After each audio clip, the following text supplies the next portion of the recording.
Welcome to Feminist Question Time, brought to you by Women's Declaration International, the leading global organisation defending women's sex-based rights against the threats posed by gender identity ideology.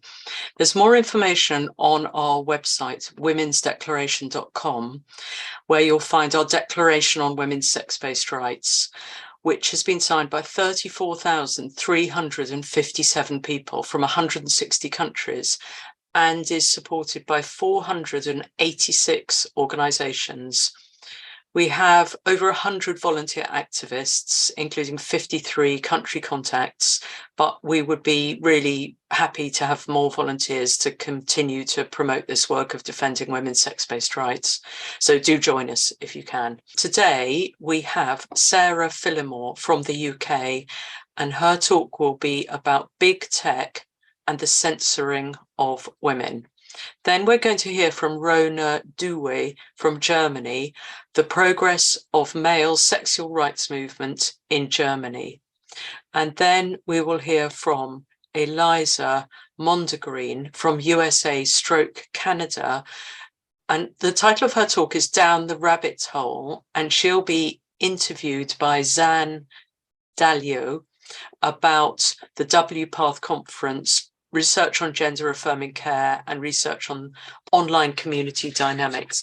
And then we also have Shannon Thrace, a trans widow speaks out. She's from the USA. I'd like to introduce Sarah Phillimore. Now, Sarah Phillimore, thank you so much for coming. Sarah is a family law barrister and she's a member of Fair Cop. She's suing Eventbrite for unlawful discrimination after they refused to allow her book launch on their site, claiming that she had breached their community standards with regard to violent extremism.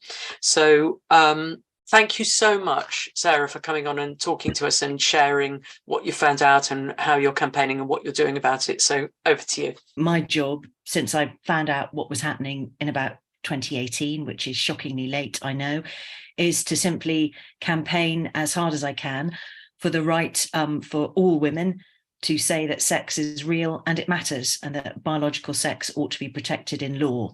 So whether that's a feminist stance or not, that is my stance.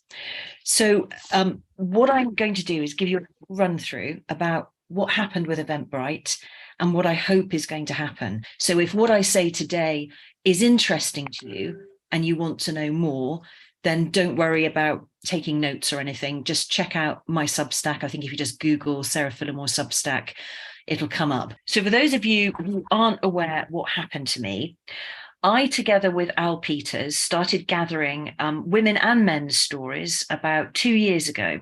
We asked, how did you find yourself in the gender wars? What's your peak trans story? And we got a really lovely collection of stories. I mean, some really harrowing, some humorous. We put them together in a self-published book, which Al Peters is a very talented graphic designer. He made it look lovely, and we're selling it on Amazon if you're interested. I thought what would be nice is to have a book launch for our book. So I got the Conway Hall for the 2nd of December, and I put a link to it on Twitter, and nobody noticed, and we sold about 10 tickets. I then made the mistake of announcing the speakers, who included Graham Linehan, Helen Staniland, Maria McLachlan. That got the attention of various activists on Twitter, and all it took was one tweet to say, "Oi, Eventbrite, do you really want to be hosting this event?" So Eventbrite then, on the 27th of October, sent me the following email. "We are reaching out regarding your event listing, launch of transpositions, personal journeys into gender criticism. We have determined that your event is not permitted on the Eventbrite platform, as it violates our community guidelines and terms of service, specifically our policy on hateful, capital H, dangerous, capital D, or violent content and events. As a result, your event has been unpublished. Please be aware that severe or repeated violations of our guidelines may result in the suspension or termination of your Eventbrite account. Please reply directly to this email if you have any further questions. Well, I had quite a lot of further questions, and I sent many emails, which were all ignored. Happily, the Daily Telegraph, the Daily Mail, the Critic thought this was an interesting story, and I was asked to write an article for the Critic and then for Spiked. It seemed that one of their legal counsel, based in California, saw that article in the Critic and emailed me asking if we could have a chat over Zoom. I said, yes, please. I'm really disturbed with what you've done.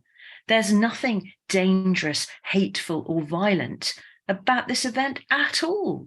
And you're effectively smearing me, all the speakers, and all those attending as hateful, violent bigots.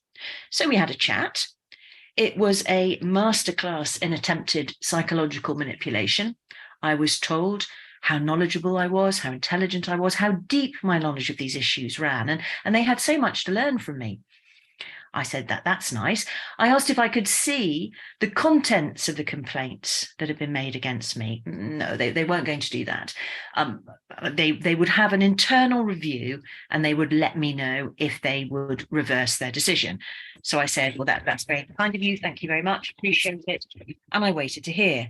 And of course, the decision was, without any further explanation, context or detail, that no, the event was not going to be reinstated.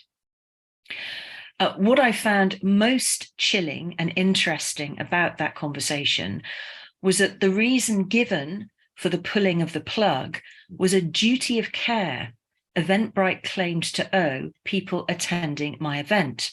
I was told there was a real risk that violent men would turn up and hurt somebody. Therefore, Eventbrite had a duty not to promote that, to keep everybody safe.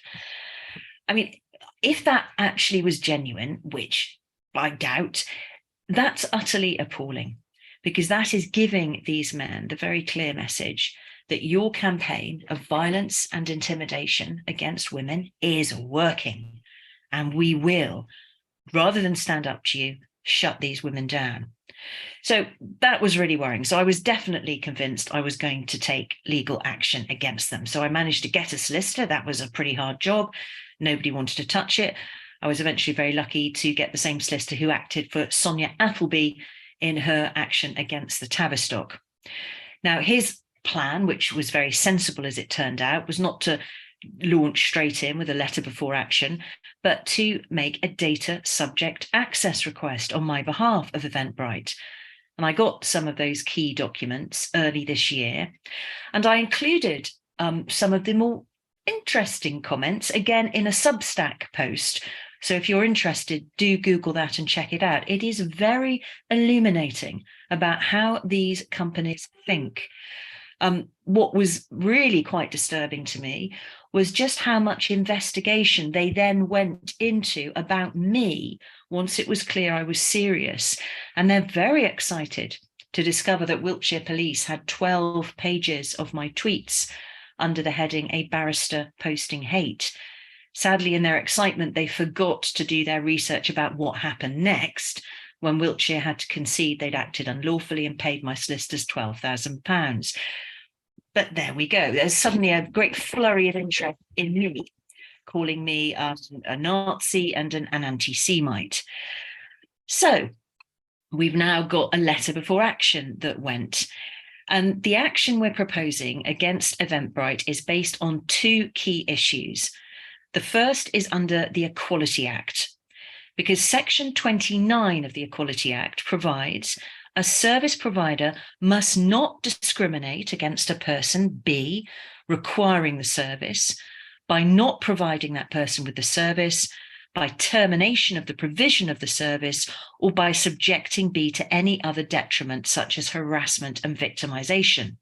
So that's issue number one. And of course, for that, we're relying on Forstarter, Miller, and also the Billy Graham Evangelistic Association against the Scottish Event Campus Limited, which was a case very recently, where the venue had to pay out a considerable sum of money for cancelling a meeting of evangelical Christians who had committed to the view that homosexuality was a sin. Now, that may well be extremely offensive to many, but it's a view they're entitled to hold, as the Scottish Event campus found out. Also, my solicitors are arguing for breach of contract on the basis that paragraph 27.2 of the Eventbrite Terms of Service allows a party to refuse to accept to be bound by the law of the state of Delaware in the United States. That's where Eventbrite says anything against them must be litigated. And I think they insist on arbitration. We're saying we've opted out of that, and the law governing this contract is English law. We're therefore going to argue that any definition of fear, hate, or prejudice that you applied to my book launch was so broad as to be entirely meaningless, thus making the contract void for uncertainty. Now, what's really interesting is Eventbrite replied and said, well, we don't accept we're bound by English law at all. Well, okay, fair enough. You'd think that might be the end of it. But no, they've asked until the 24th of February to undertake a detailed reply so that I can understand their position about this very complex issue. Now, I think that's really interesting because that to me suggests they don't have much faith in their argument that they're not bound by English law. And also, I don't think it is complex at all. What's happened here is that a foreign multinational country has imposed its own community standards on a UK citizen in defiance of UK domestic laws. There is a clear breach of the Equality Act here, that my event was removed because it promoted violent or hateful content. It didn't. It was about people discussing their protected belief that sex is real and it matters. And also remember that Eventbrite include in its definition of hate disparagement, which is incredibly broad and subjective. I'm sure I disparage people every waking moment of my life, and I'm unaware I'm doing it because they subjectively have taken offense at something I've said. So I think I've got a strong case, and I think it's something that really needs flushing out. So, why is this important? You might say, well, come on, Sarah, your book launch went ahead, it sold out. What was the problem? You just had to carry around a bit of cash in a Tupperware box because you couldn't get the money dealt with online. Yeah, that's true. On that perspective, nothing really major happened. My event went ahead. It was a great night. We sold loads of books. Everyone had a good time. But it's the wider perspective which is really concerning.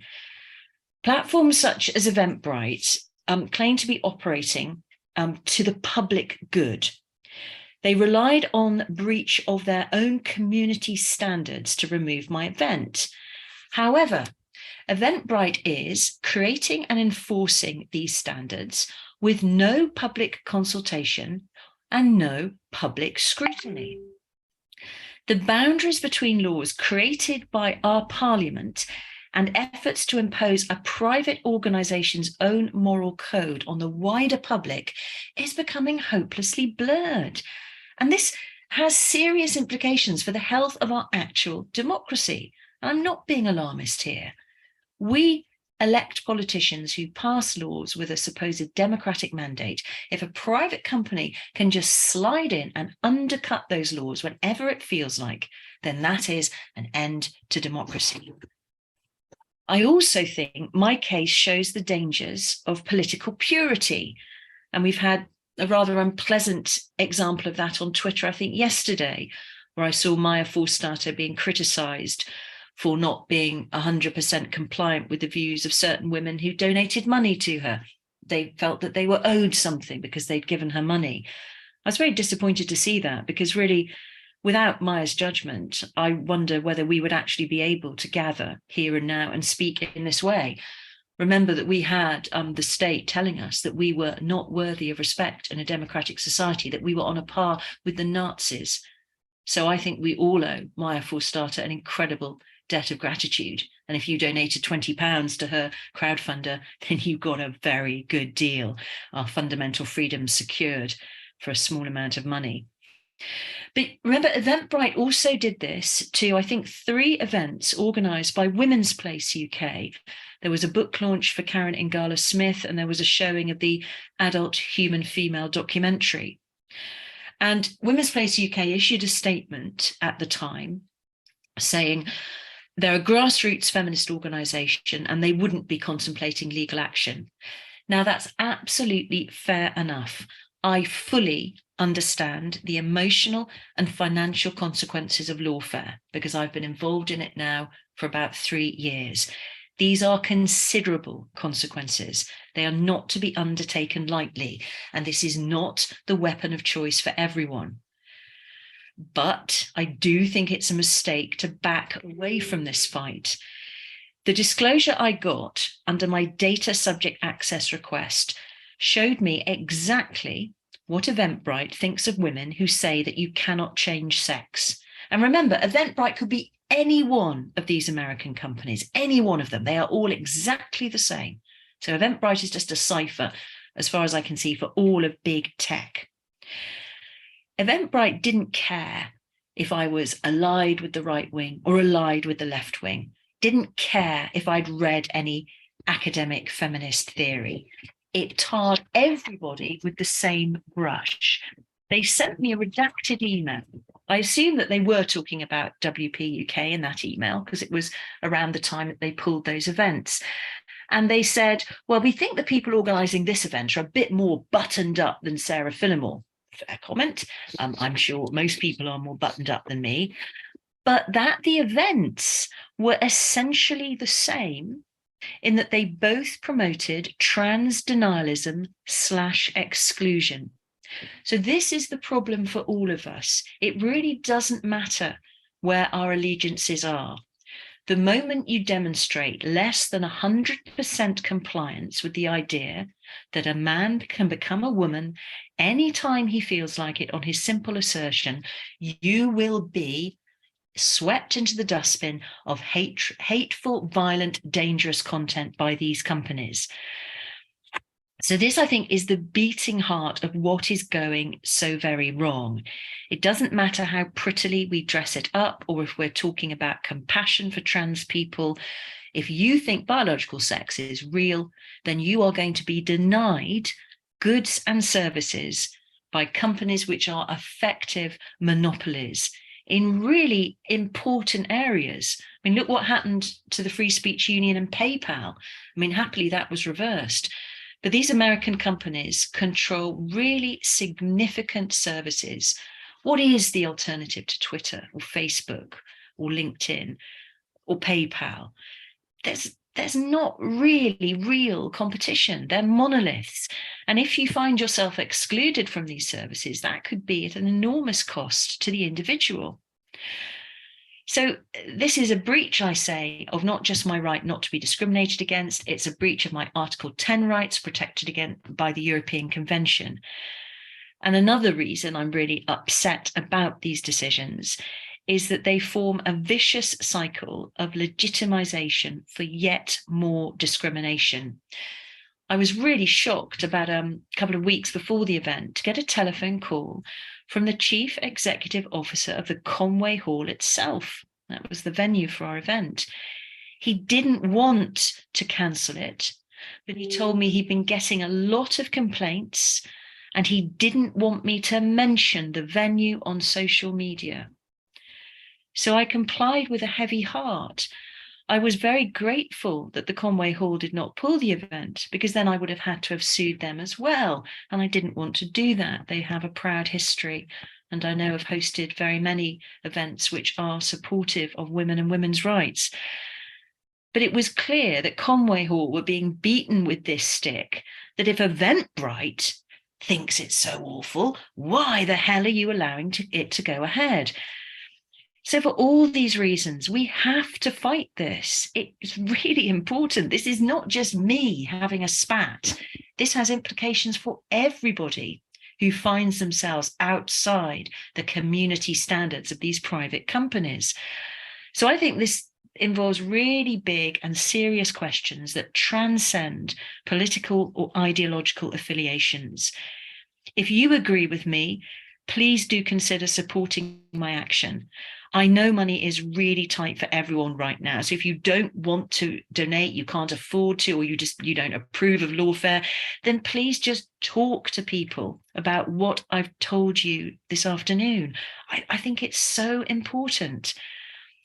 As I end, I'm going to share with you one review of the Transpositions book on Amazon.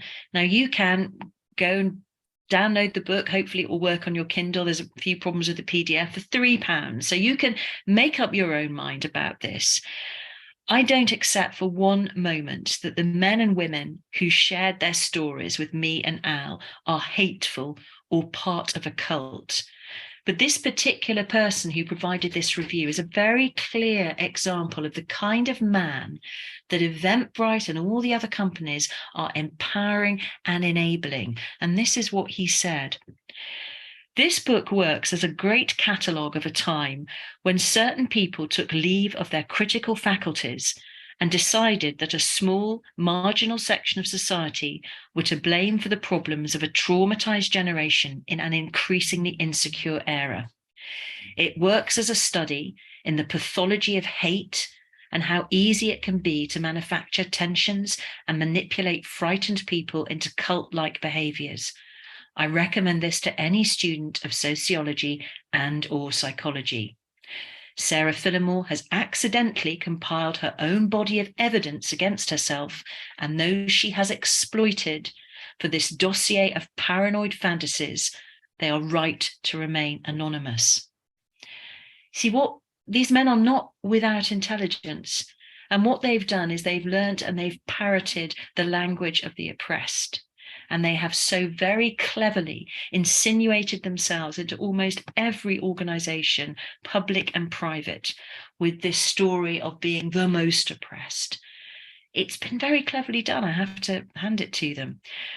What we're dealing with is an ideology of gender identity that defies reality and rationality, and which fundamentally at its core really hates women.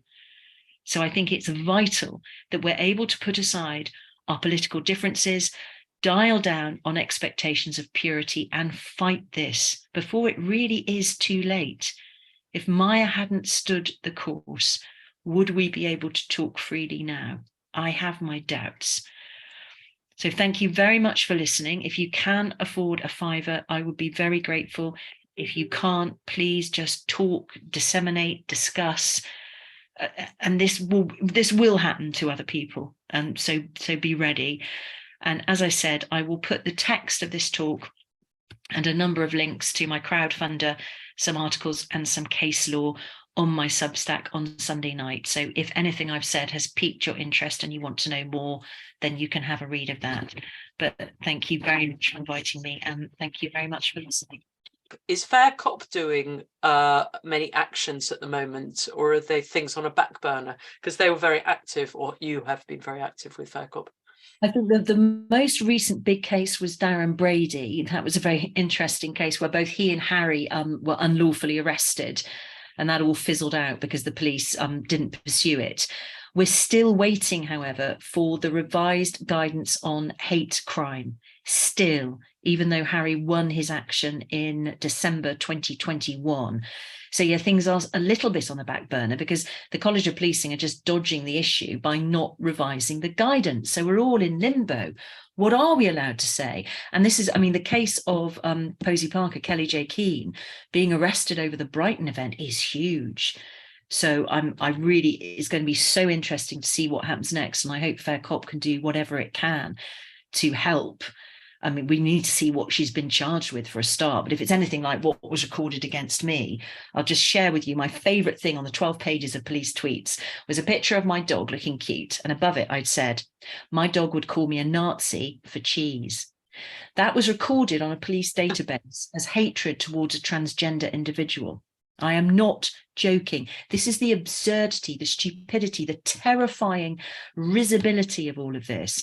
And it is terrifying because Kelly J. Keane's being told you either submit to an interview or you're coming in handcuffs. For what? for saying that women don't have penises. Well, I'm hoping to be outside Trowbridge police station with a bloody big banner, and let's see if they arrest us. Apparently they haven't got any cells at Trowbridge. They've got a couple in Melksham. So if we get 20 women to turn up and get arrested, they've got a problem. I mean, I'm laughing because it is on one level so funny, but on another it's not. You know, we could all end up in the cells for saying women don't have penises and transition of children is abuse, which I will stand by and I will say in public until I die, because it's true. So we're going to move on now. So Rona Duwe is from Germany. She is a late adopter in feminism, but burning for it. She's a graphic designer, poet, author, blogger, activist, does web projects against violence against women, single mothers, history of patriarchy, and she's a fellow woman of Lassen, Frauen, Sprechen, Germany. And she's going to talk about the progress of male sexual rights movement in Germany. So thank you so much, Rona, for coming on. And over to you. I want to talk about the German government using Holocaust Remembrance Day for queer propaganda, which is a new peak in Germany, and about companies influencing sexual education in German schools. I will see if I can talk about the second subject because the first one is a bit long. So we can say that no debate is over in Germany. This was a success of some women who fought against self-ID in Germany for almost 3 years now and were able to mobilize more and more women every day. Red Femme Berlin did the biggest feminist demonstration yet with Sheila Jeffreys in 2022 and other international feminists in Berlin, and is going on with demonstrating every month. Lass Frauen sprechen, Geschlecht zählt, and other groups are constantly writing letters and statements and publish info material. LFS organizes actions and demonstrations. Next one on the 4th of March in Munich. And a big secret feminist conference was held in Berlin at the end of last year with experienced feminists of the second wave, and also prominent feminists like Julia Long, prominent international feminists who supported us.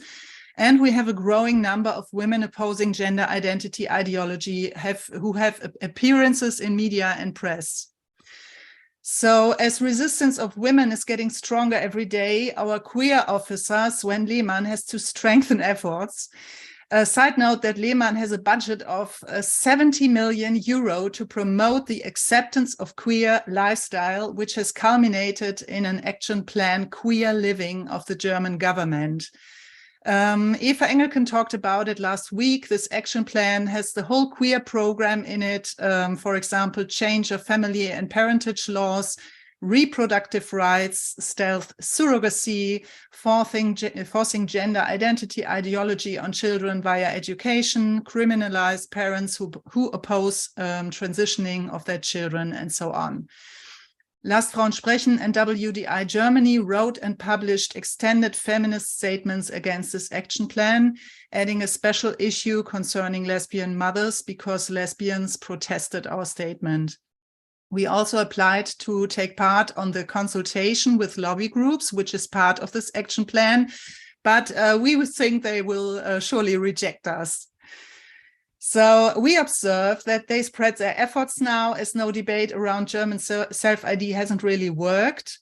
They somehow reduce self-ID demands or lie about it and strengthen other proposed regulations and legislations. And they use defamation campaigns against TERFs in German public media, for example, calling them turds, load of shit, in a late night program. And this late night program normally criticizes the politics in Germany.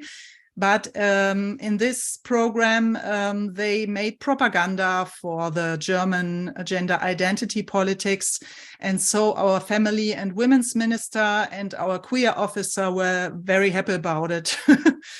And our women's minister called us reactionary and inhuman persons who objected. So you see, the woman hatred is getting stronger every day and is supported by the German government. Then they installed denunciation offices. They call it reporting offices for anti-feminism. One of them at the Amadeo Antonio Foundation, which was founded for anti-Semitism. And anti-feminism means for them stickering against gender identity ideology, informing about the trans lobby, talking about the mutilation and abuse of children. In conclusion, opposing queer propaganda and fighting prostitution. So you see it on this banner. This is a sex work banner. And so we expect that radical feminists and gender critical women will be denunciated en masse by trans activists, as they love to attack us and block us on social media and so on. One woman said, there is a new Stasi being installed in Germany. So I make a throwback on summer 2022, where the German trans lobby started the initiative Trans Media Watch to control German media. This came shortly after feminist and gender critical voices started to reach the point of really being heard via big media outlets. For example, a group of scientists criticized the public broadcasting in Germany, spreading gender identity ideology and false information about human biology. And these scientists focused especially on indoctrination towards children in children's and teens programs. And so these trans lobby guys said increasingly media articles are published that talk about trans as a trend, about supposedly unsafe women's spaces, about so-called trans ideology, or about girls who don't want to be girls. So to say it clear, they aim to hinder freedom of press and critical media coverage of gender identity ideology, or hearing the voices of feminists in the heart of Germany. The second action this Trans Media Watch was doing was attacking feminists.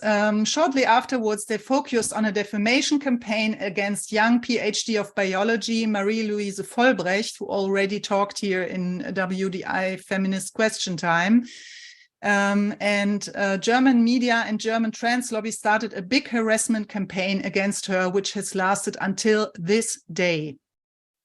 Marie-Louise was framed as head of a group of aggressive right-wing TERFs who attack a trans academic and his family violently, which is not proved till now. And in a Twitter discussion, they declared that she denies NS crimes, as she opposed the statement that trans people were victims of Holocaust.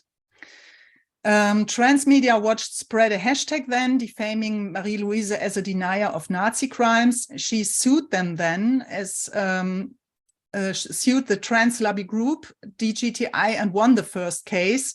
Imagine that the DGTI took her to court, and again on 9th of November, which is Reichskristallnacht, and won. So they are allowed now to call her a denier of Nazi crimes. And Marie-Louise will now go to appeal again, as German media doesn't stop to harass her and damage her reputation, calling her not only denier of Nazi crimes, but denier of Holocaust. The hashtag is still used by trans activists on demonstrations and spread by German politicians and media TRAs. As you see, Georgine Kellermann is head of public broadcaster WDR in Essen, and Andrea Peuler-Campe is one of the queer Greens. So then was Holocaust Remembrance Day this year, and in Germany, Holocaust Remembrance Day on the 27th of January is called Remembrance of the Victims of Nazi Crimes. Every year, Germany focuses on a special victim group of Nazi crimes. This year, they commemorated the queer victims of Nazi crimes.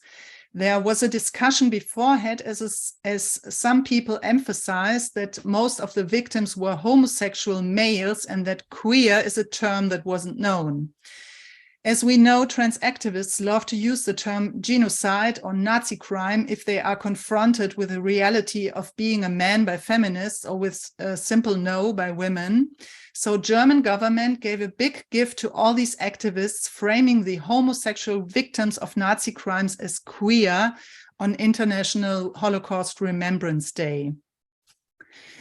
Especially our anti-discrimination officer, let that sink in, Ferda Attermann made a really big gift. She published a press release on 26th of January in which she forgot to mention the mass murder of Jews Instead, she promoted to change the German constitution, as homosexuals are the last victim group of Nazi crimes who are not protected by German constitution.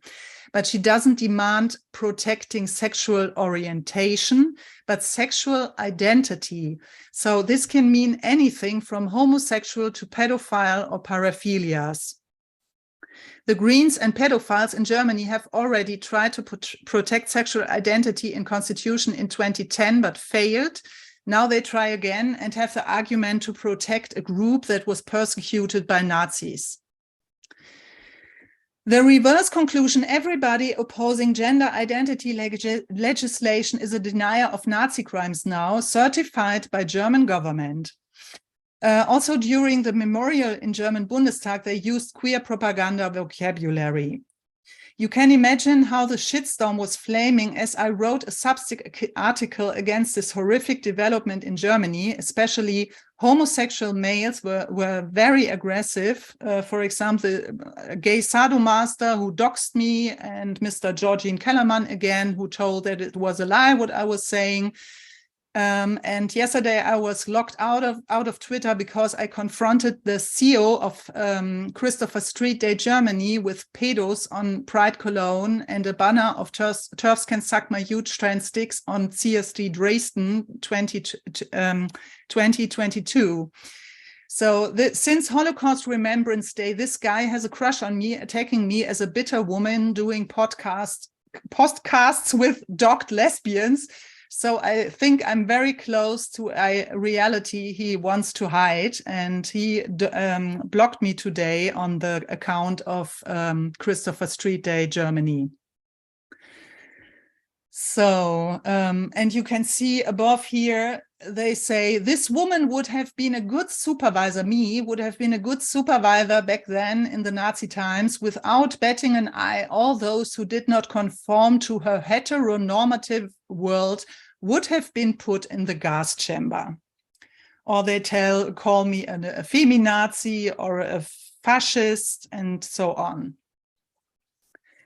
So, as expected, during the following week, news were released that 5 conservative politicians of CDU, which is the Conservative Party in Germany, support the change of the constitution.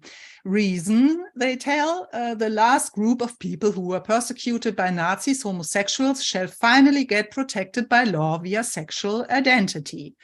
CDU had already opposed this legislation in 2010.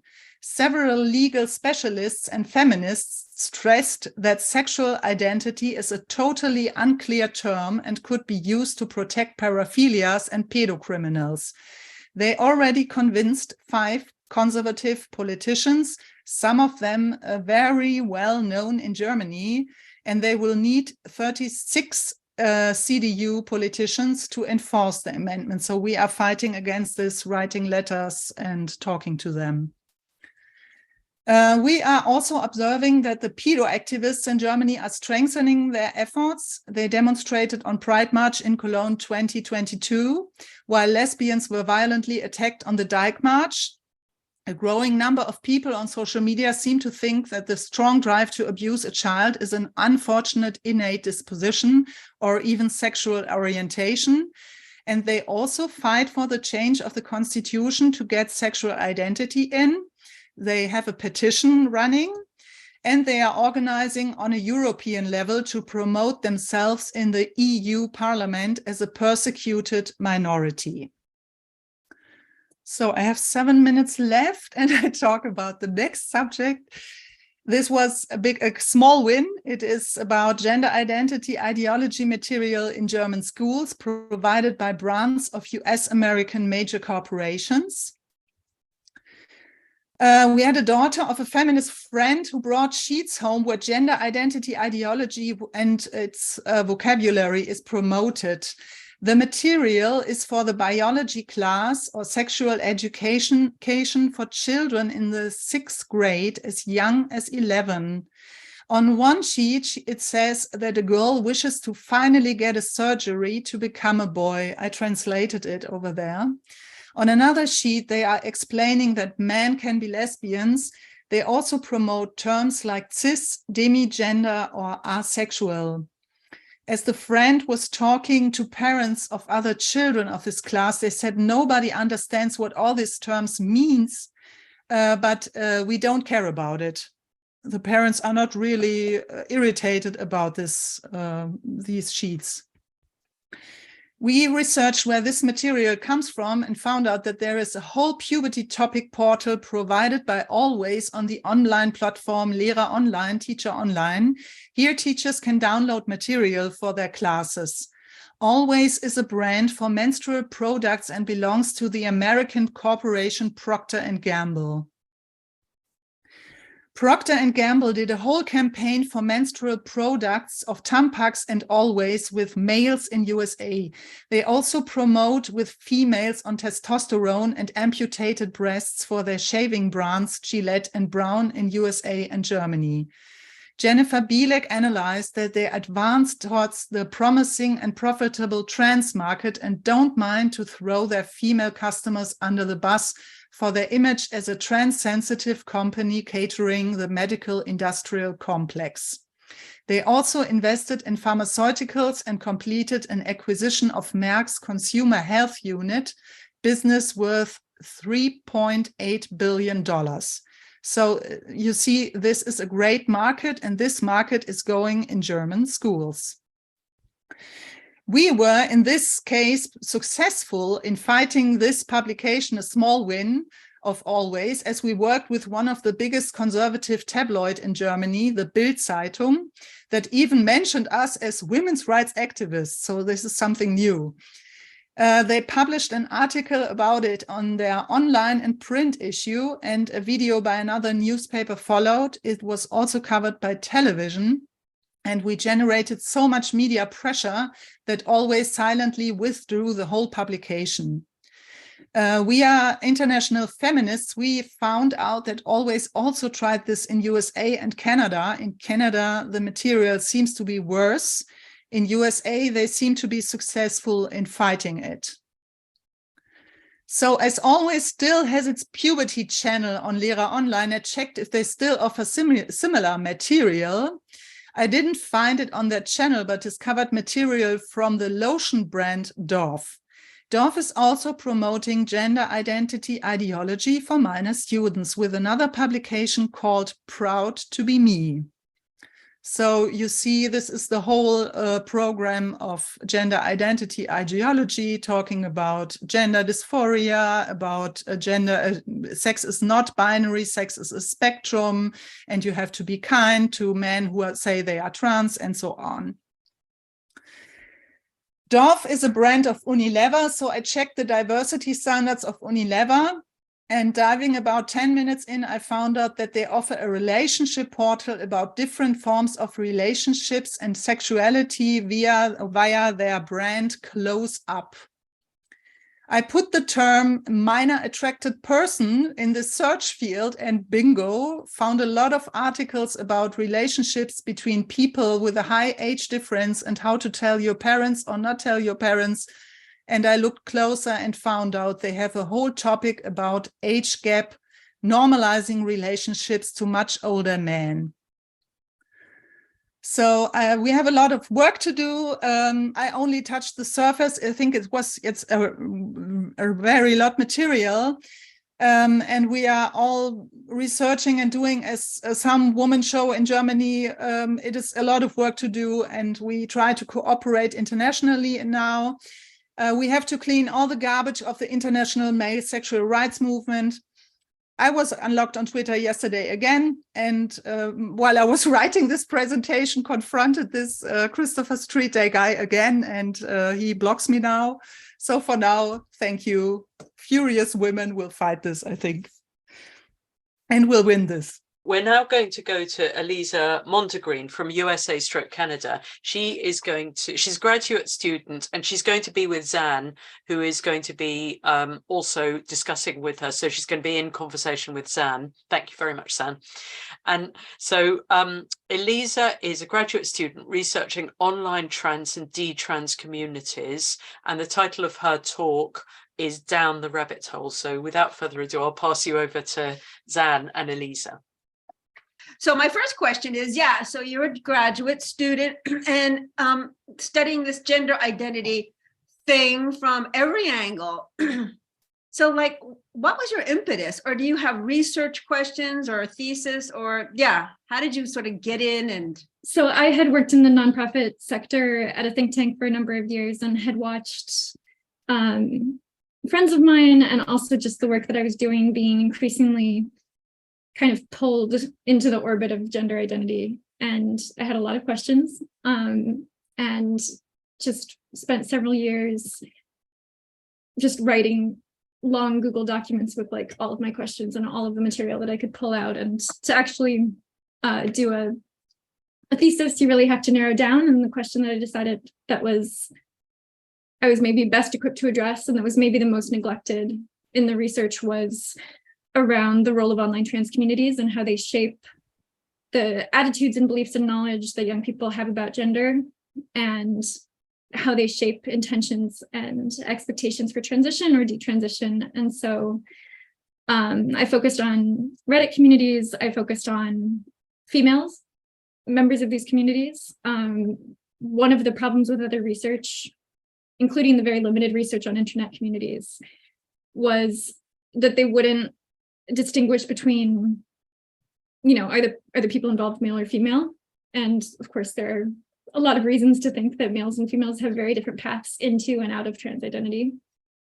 And what I study is, after spending a couple of years on these communities, it was like, I think that the most interesting place is to see how people are socialized into these communities, how they adopt the beliefs, how they come to certainty, or at least a strong feeling that they should transition, was to look at how questions and doubts are dealt with in the community.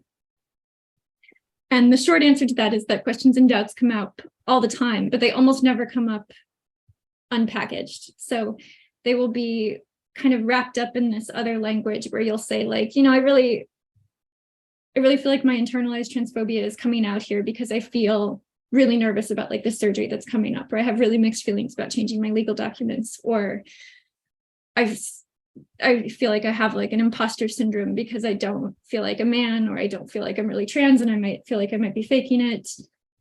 Or they'll talk about having TERF thoughts or exposing themselves to digital self-harm by reading gender critical content online, and then that it triggers these feelings of doubt about what they're doing.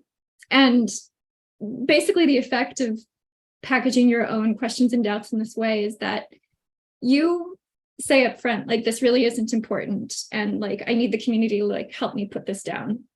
And that's exactly what happens. Yeah. So that has been just the focus of my thesis, and we'll see if I haven't decided if I want to continue and do a PhD, but it would definitely be in the same vein.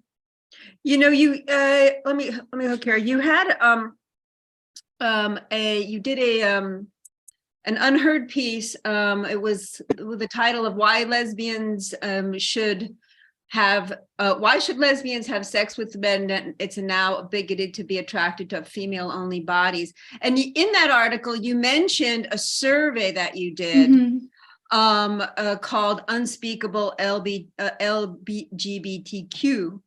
where you asked the question, what do you wish you could say about your experiences as a woman in the LGBTQ community? So could you talk about those surveys responses?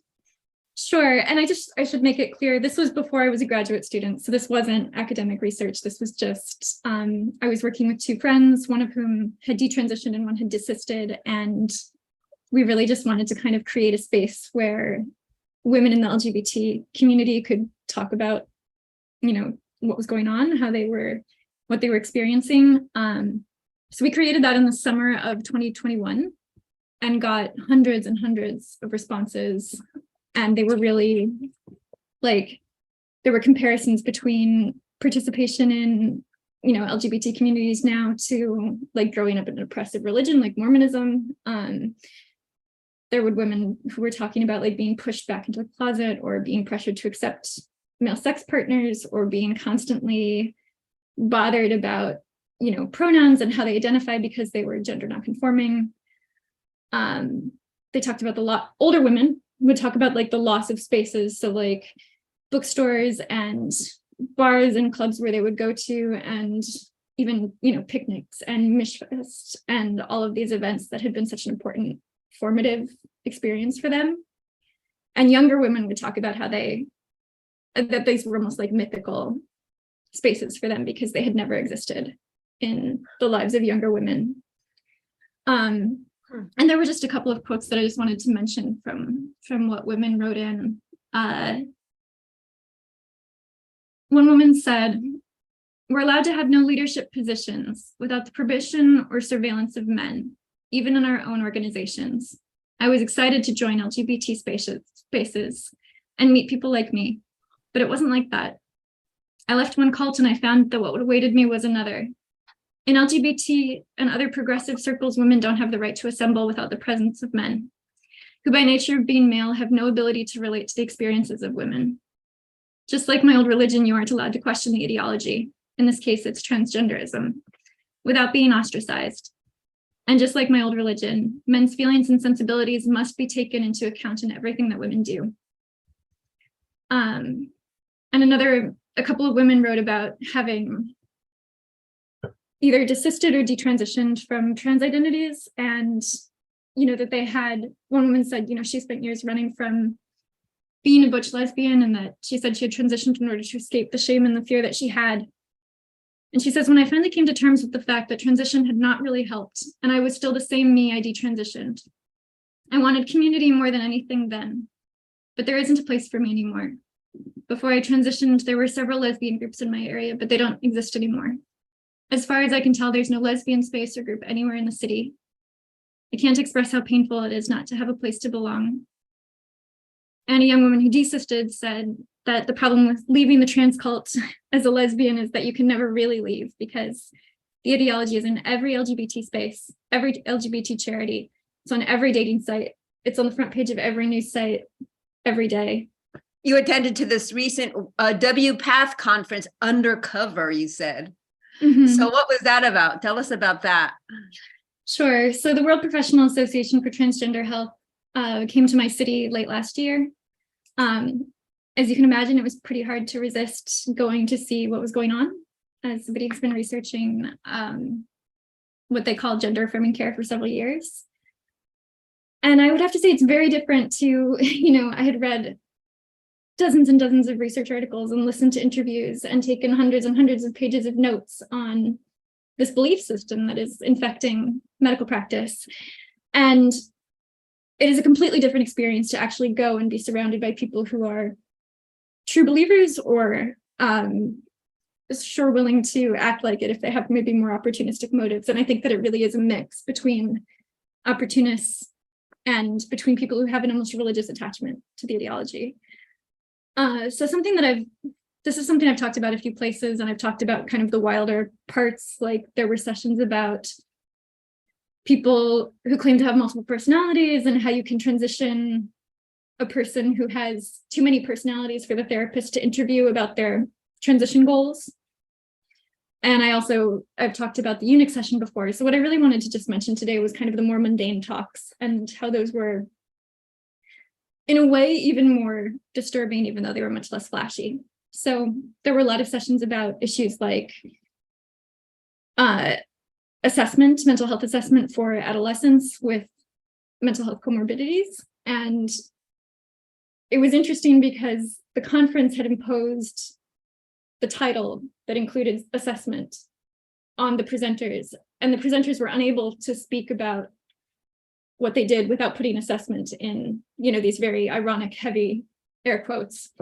And so they would talk about kids coming in and having autism, and everyone would say, well, you should assess them and you should take more time. And they would talk about kids who had pretty serious comorbidities, even up to psychosis. And they would be like, hopefully, patients aren't actively psychotic. Ideally, patients aren't actively psychotic is what they said. But that, of course, a psychotic patient can consent to take high blood pressure medication or can consent to take stool softeners. So why would testosterone be any different?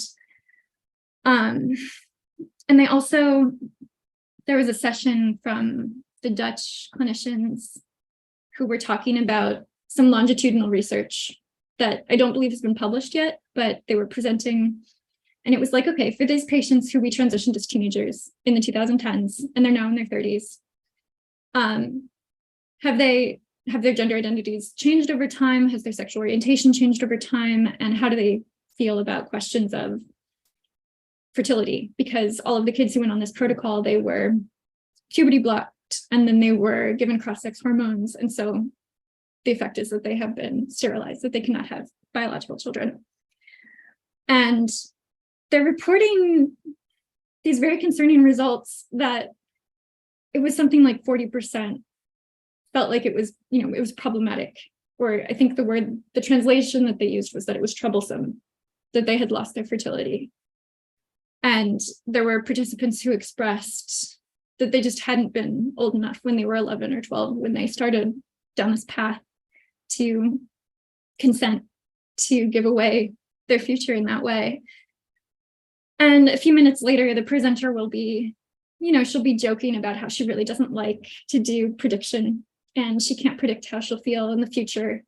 And she says, I can predict how I'll feel, 5 minutes from now, which is, I'll still be nervous, and everybody laughs. And she's like, but I can't predict how I'll feel tomorrow. And so you have these people who have this tremendous responsibility as medical providers working with young people, and they're making jokes out of the impossibility of predicting their own desires tomorrow. And they're kind of hand waving this data that shows that there's a lot of regret about fertility. They packaged the data about kind of changes in gender identity in such a way that there were no numbers on detransition. So they talked about, they put all in one group, people who detransitioned and people who maybe identified as non-binary, or an elf or a fairy or a friendly, non-threatening woman, like that these were all the same kind of thing, so that they couldn't say, oh, we had X patients detransition. And I think one of the other most interesting veins from WPATH was just the framing around embodiment goals kind of taking off over the framing around gender dysphoria. So what do you mean by embodiment goals? Yeah, what they mean by that is they want to shift the focus from the patient's distress and also from kind of the diagnosis of gender dysphoria to the patient's kind of objectives for how they would like to change their body. And the way that they would talk about it is like, embodiment goals, these are something that might shift over time, but also like it's imperative that you help a patient realize whatever their embodiment goals are right now. And so there was a presenter who was talking about, maybe a patient wants more boobs or less boobs or no boobs, or maybe if they want them later, they could get them again. There was just this incredible casualness to the way that they were talking about kind of customizing the human body. And you could see this, like the justification of medical diagnosis and distress kind of falling away in favor of what I would describe as a much more transhuman framing of like, how can we think about the human body in terms of what enhancement technologies can provide? Yep. And how can we conceptualize the human body in its natural, intact state as being this disease state that doctors have a responsibility to modify according to the patient's whims, with the acknowledgement that these can be whims, that they can be shifting. And that doesn't mean that you shouldn't make a permanent intervention.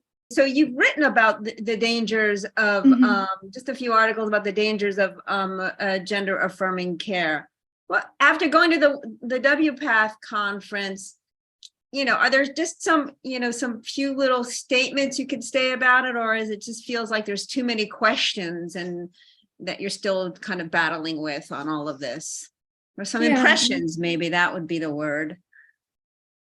I would say the way that I've been able to make sense of gender affirming care and how affirmative clinicians understand what they're doing is that affirmative clinicians feel an intense loyalty to a patient's kind of transgender alter.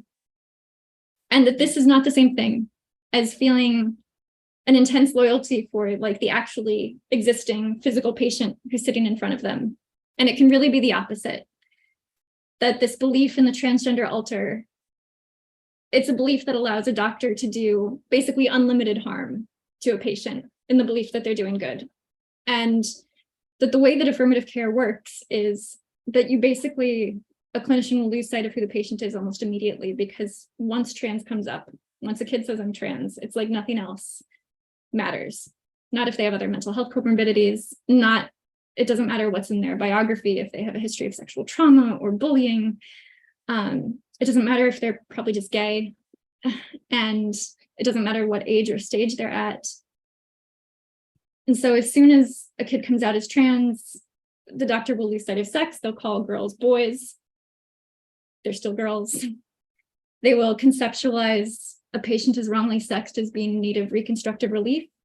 And that's a much easier sell for doctors to see that as within their brief than if they were to acknowledge it as like an extreme cosmetic or body modification intervention. If you listen to a lot of affirmative clinicians, you will notice that they really, really love to talk about people, no matter the age of the people that the patients that they're talking about. So Joanne Allison Kennedy will mention something about a 3-year-old and kind of a 3-year-old's gender expression. And a couple of sentences later, she will say, people know who they are. Because if she said toddlers know who they are, everybody would say they're toddlers. And the other thing that I wanted to mention is that I think that there's this heavy reliance on bad analogies within gender affirming care that also really kind of lubricate the path for gender affirming clinicians to not see what they're doing. And so they will constantly compare gender affirming care to insulin, providing insulin to a diabetic. Of course, diabetes is an objective physical condition that you can measure, and you can measure how well the treatment is working. And it's actually life-threatening if it's not treated. And they will also compare, especially when they're talking about kids and issues like the unknowns of puberty blockers and their effects on brain development and their effects on fertility, they will compare these patients to patients with cancer, except of course these kids don't have cancer. We've got Shannon Thrace from USA. She's a creative nonfiction writer, an IT professional who's passionate about philosophy, ethics, unplugging and seeing the world. You can learn more by subscribing to Shannon's Substack, which we'll put in the chat. And she's got a memoir, 18 months, on the unraveling of her 15-year relationship when her husband came out as transgender, and it's now available on Amazon. So thank you so much, Shannon. And the title of your talk is Shannon Thrace, A Trans Widow Speaks. I'm Shannon Thrace. I'm here to talk about my marriage and divorce to a male-born person who announced that he was transgender. As Joe mentioned, I've written a book. I'll talk about that in a little bit. But before I get into my story, I just wanted to briefly touch on why I speak about this. And I think it's for a couple of reasons. One is that with the transgender identities on the rise, the issues in the news, all the things going on, I find that the narrative often promoted is not the one that I witnessed. And so a lot of things about my story just really don't fit the dominant narrative. They aren't, what I watched was not what people say happens. And so I want to tell that story. I want to talk about how my ex-husband, Jamie, seemed to acquire gender dysphoria rather than being born with it or having it for a really long time. And how transition seemed to make Jamie more unhappy instead of happier. And then another reason why I want to speak is because I really believe that women have the right to tell our stories. And I hear from a lot of other trans widows who say they're having a very hard time talking about this or getting a platform for it or not getting shut down. And I think it's an important story. Just like any other story by any woman, I think women have the right to speak. We have the right to tell our stories. And that's something I believe. So I'll start with me, just a little bit of background about me, because I think it's relevant to the story. So I'm a liberal. I have had same-sex relationships, both before and after my marriage to my ex-husband, Jamie. I actually came out to my mom at the age of 11, told her I thought I was gay. That didn't go over very well. I struggled with that for a while, but I did come to terms with that in my adulthood. And by the time I met Jamie, I was very open-minded, very liberal, very, pro pro-LGBTQ. I had gone through a polyamorous phase. I had had a lot of experience, a lot of interesting sexual experience. And so when Jamie told me that he was transgender, I did not have any political agenda or feminist agenda. I was ready to lean into that. So that's where I was at the time that this occurred. So Jamie and I met in kind of an atmosphere of partying. He was actually involved with someone else. I was identifying as a lesbian. We were flirting, but I really didn't think it would go anywhere. And so that's how it started. We had some physical attraction, we had some fun, and that slowly turned into a real relationship. And then, of course, we got married. And where my story begins, Jamie and I had been together for 14 years, and we had actually settled into a really cozy, really lovely, quiet life. We had kind of gotten through our partying phase. We had lived in the city, so we were kind of urbane type people, but we had also moved to the country to attempt a homestead, and just to have sort of a quieter life. So we did a lot of gardening, we did a lot of cooking, we drank lemonade on the porch, we watched the cows in the neighboring farm. It was a quiet life, it was a happy life. I had no idea that anything could change or could go really seriously awry, or nor did I have any idea that Jamie had any issues with gender. He was actually pretty masculine. He had a really large beard. He enjoyed backpacking, video games, very typical male interests. Wasn't beyond, it wasn't above bragging and, drinking beer and going out with the boys and all those sorts of things that men do. So as a matter of fact, once he said, I can't wait to become an old man. And I kind of chuckled at that and asked him what he meant. And he said, there's a grace in growing old, and it's a reprieve from expectations. And then he said that he wanted to play Santa at the mall. So he very much seemed settled into a male identity. So then one fateful evening, as I said, 14 years in, Jamie told me that he wanted to look at pornography. And we looked at pornography together, and he directed our search toward transsexual porn. And just as an aside here, I'm aware of the problematic nature of pornography, the sex trafficking. I'm not in favor of it at the time. I had not really thought about it very deeply. I'm human, it was something I did. And I think it's important to tell the truth about that, because I think it plays a role in Jamie's identity formation. So I don't want to gloss that over, but I also don't want to deny my participation in that at the time. After this incident of looking at the transsexual porn, Jamie wanted to cross-dress, and I gave him a makeover that night. We had sex, and then he wanted to cross-dress the next day, and he wanted to make it a thing. Now, I was, as I said, we both identified as feminists. I was unaware of any divisions within the feminist movement at the time. My thought was, and still is, that people can wear whatever they want. Women's clothes don't belong to women. Femininity is a social construction. If he wants to wear a dress, I really don't care. So that's how I felt about it at the time. And that's how he felt about it too. And he actually started a blog called Outside the Binary, in which he kind of bragged that he enjoyed cross-dressing as a means of self-expression. He wasn't a woman. He admitted male privilege, and really under no duress whatsoever, he launched this blog and kind of produced these manifestos defending cross-dressing and kind of also denying that he might be a woman in any way, because he'd heard those sorts of arguments out in the world, and even saying, that he wasn't sure that was a good way to go.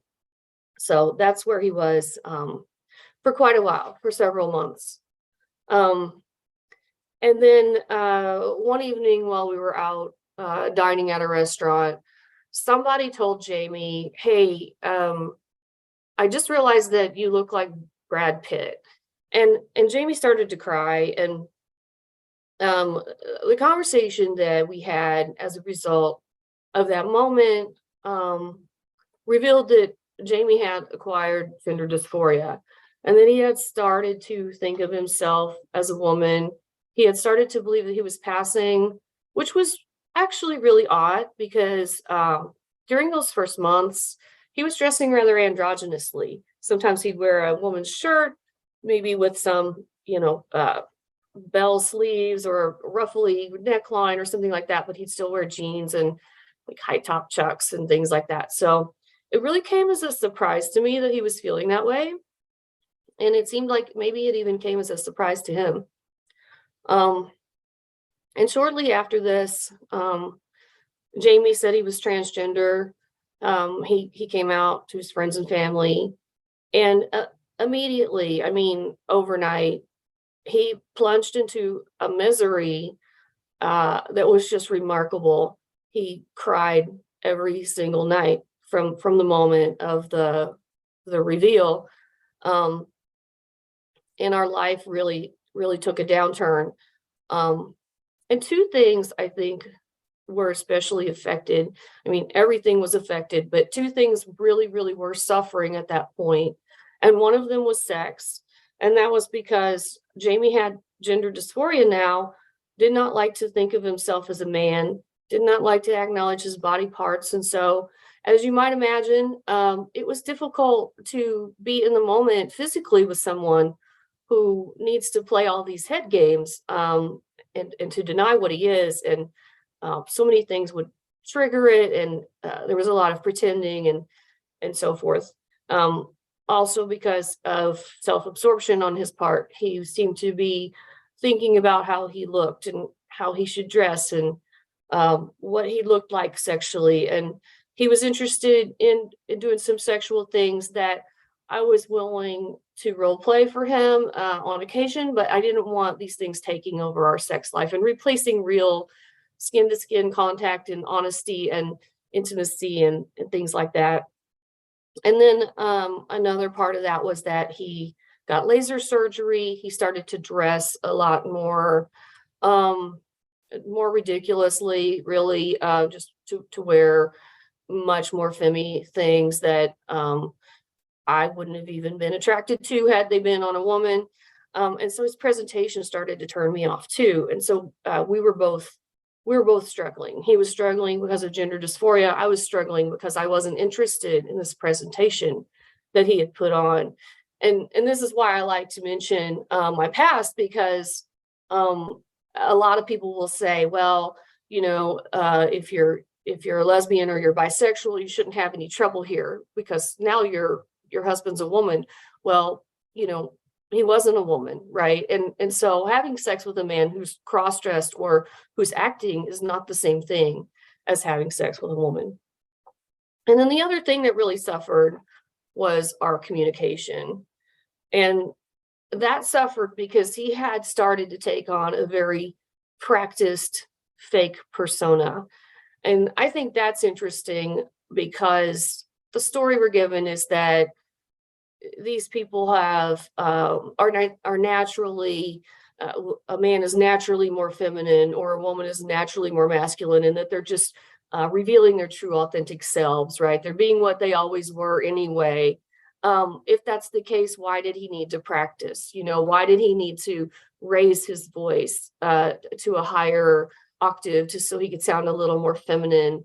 Why did he need to take on wrist gestures that he thought looked feminine? And so he was doing a lot of a practiced persona. He was parroting lines from things he'd heard online, which made our conversations difficult because I wasn't following these same conversations. So I couldn't just have a give and take conversation with him anymore. He would say something that just didn't make sense. he was inventing persecution.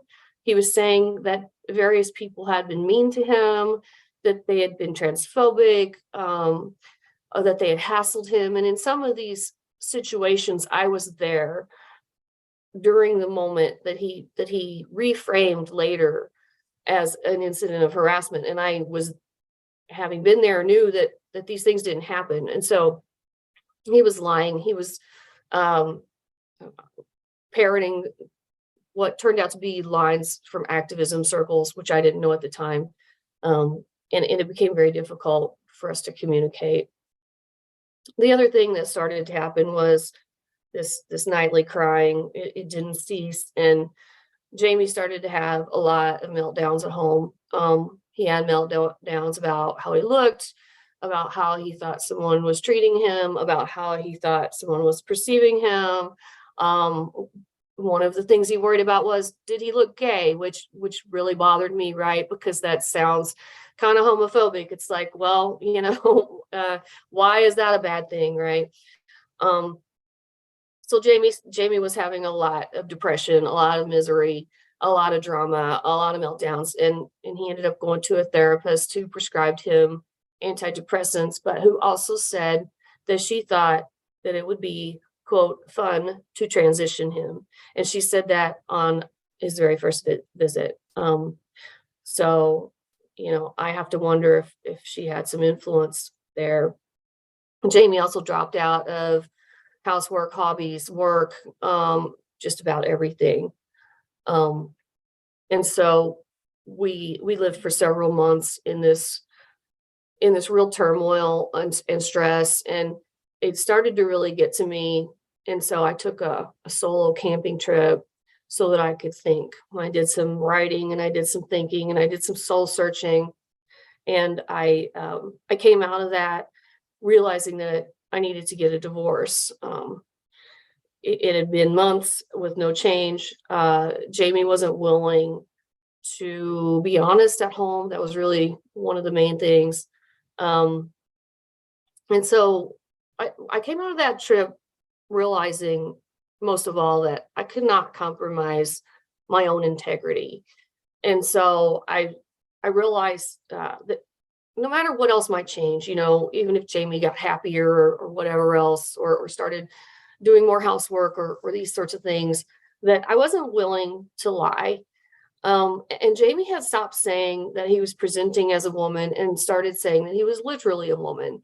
And I wasn't allowed, or it wasn't okay if I said, no, you're presenting as a woman, but you're not literally a woman.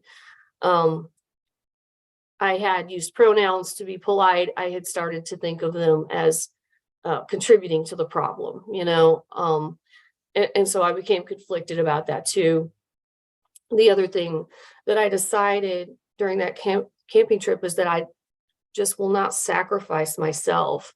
I did not want to live with this endless self-absorption, this inability to just move forward with a normal life. You know, I wanted to have good times. I wanted to travel.